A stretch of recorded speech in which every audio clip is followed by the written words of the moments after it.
In 2026, archaeological excavations in Rome continue to shock us. Experts recently uncovered old stone gaming boards buried deep under the ruins. These ancient artifacts open a unique window into the past. How did Romans spend their leisure time? Honestly, human psychology has barely changed in 2,000 years. Life back then was brutal and exhausting. People constantly looked for a mental escape from daily survival. They desperately needed entertainment. Just like us, the Romans absolutely hated boredom. First, consider the widespread popularity of knucklebones. Archaeologists frequently find these tiny sheep bones inside ancient family homes. Players threw them high into the air and tried catching them. It sounds simple. However, it required lightning-fast reflexes. Kids and adults played it daily in the streets. Because the pieces were small, the game was fully portable. Crowds gathered in busy public squares to watch local champions. Missing a crucial catch always caused loud, friendly teasing. It was a casual way to keep the mind sharp. Simple objects brought genuine happiness back then. Next, look at their obsession with dice. Historical texts prove that Romans rolled dice everywhere, from dark taverns to military camps. They carved these cubes out of bone, wood, or solid stone. The mechanics might remind you of modern tabletop board games. The real pull, however, was the raw thrill of unpredictable luck. People loved the intense suspense of a high-stakes roll. Many regular citizens frequently gambled their life savings away.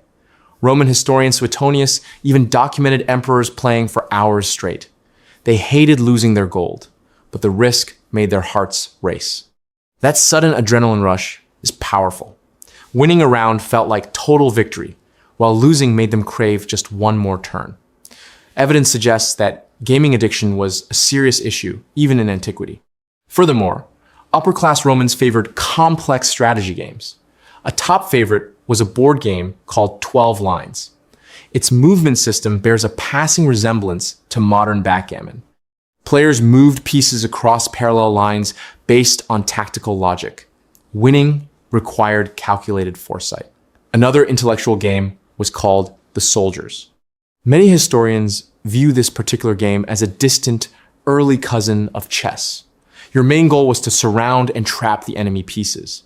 Surviving artifacts show a clever grid layout. Playing it well demonstrated a sharp, analytical mind. Intellectuals loved showing off their skills in public. They wanted to appear superior. One wrong move meant total defeat, satisfying or crushing the human ego in seconds. Physical outdoor sports were heavily valued too. Active citizens loved a game known as the small ball. Players aggressively threw a heavy, stuffed ball back and forth, using deceptive movements. You had to trick your opponent with sudden speed. This dynamic sport shares some physical elements with modern handball styles. It kept the youth fit, agile, and strong. They also enjoyed a rough team sport played with curved wooden sticks. Ancient stone carvings depict this intense game clearly. The action was fast, chaotic, and often violent. Young men trained daily to build muscle mass. They wanted to look like fearless battlefield heroes.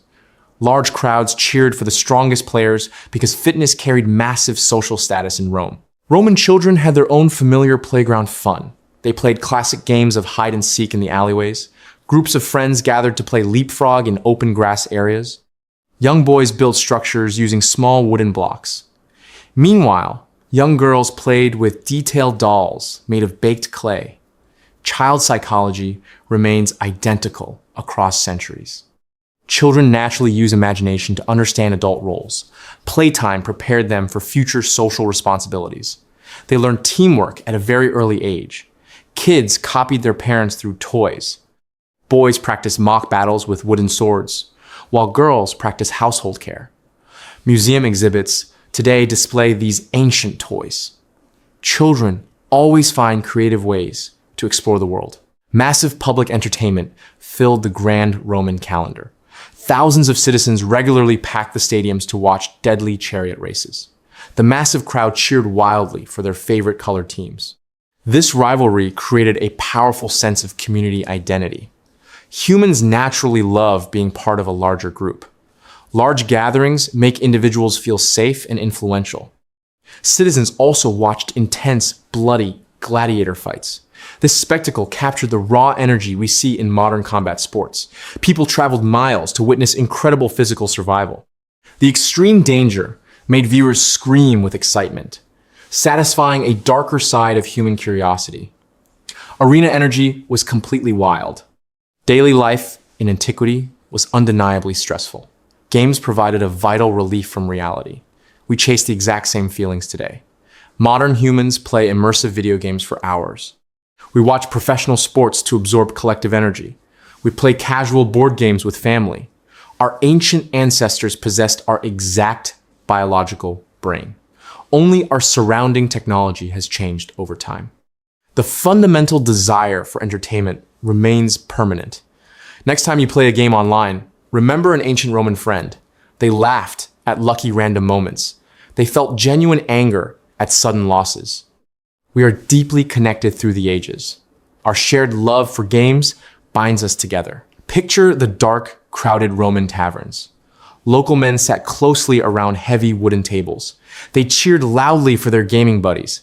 People drank and played through the long night. The indoor atmosphere was always noisy. Loud voices filled the stone streets outside. Regular people shared local gossip over simple board games. This was their primary method of socializing. They did not possess glowing digital screens. Instead, they enjoyed meaningful, face-to-face interaction. This built strong bonds within the neighborhood. Neighbors knew each other on a deep level.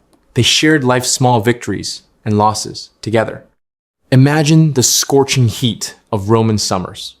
Citizens cooled down using creative water activities. They swam together in beautiful public bath complexes. Friends splashed each other playfully for hours. These massive baths acted a bit like modern community pools. People went there to relax their muscles completely. They even played lively ball games inside the water. It was refreshing. The main goal was achieving pure physical comfort. Fortunately, even poor citizens could enter these public baths. It was an accessible space. Nobody felt left out of the daily fun. Everyone equally enjoyed the cool water games. Consider the skill of ancient local toy makers. They carefully carved soft wood with sharp tools.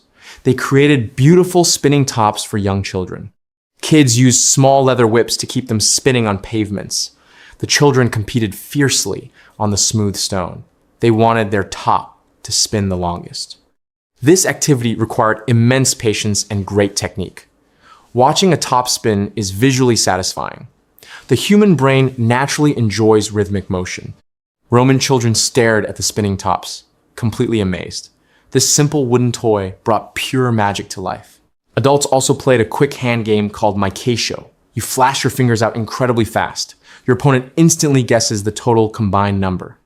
This concept is a fascinating precursor to rock, paper, scissors. It requires extreme mental focus and visual speed. You must carefully read your opponent's shifting eyes. It is a brilliant game of pure bluffing. Players try to predict changing human choices instantly. The game costs absolutely no money to play. You only require your bare hands. Tired soldiers played it during boring night watches. It successfully kept them awake and alert. Reflect on the massive political scale of fun. Rome was truly a city built for play. Smart emperors built massive arenas for the public. They knew happy citizens rarely start violent revolutions.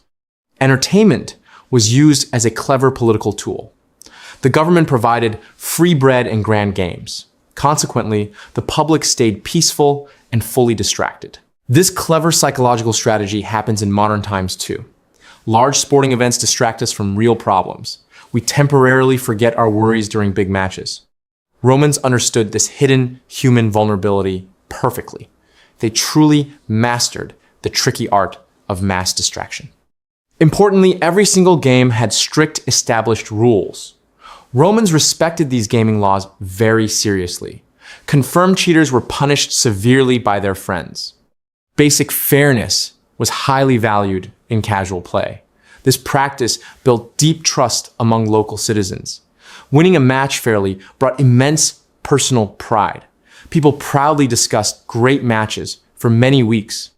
Exceptional players became highly famous in their sections. Fans wrote their names on public brick walls. This was the ancient version of local fame. Everyone deeply desired to be a respected winner. Now, look down closely at your own hands. You are holding a highly advanced digital smartphone. You play complex games made of moving pixels. An ancient Roman played using smooth river stones. However, the internal human feeling remains completely identical. The pure excitement of winning feels exactly the same. The deep frustration of losing feels the same. Centuries of history separate us from ancient Rome. Yet, unchanging human nature keeps us incredibly close. We're living the exact same human experience. We're playing the exact same game of life. Fun is a truly universal human language. It will never die out.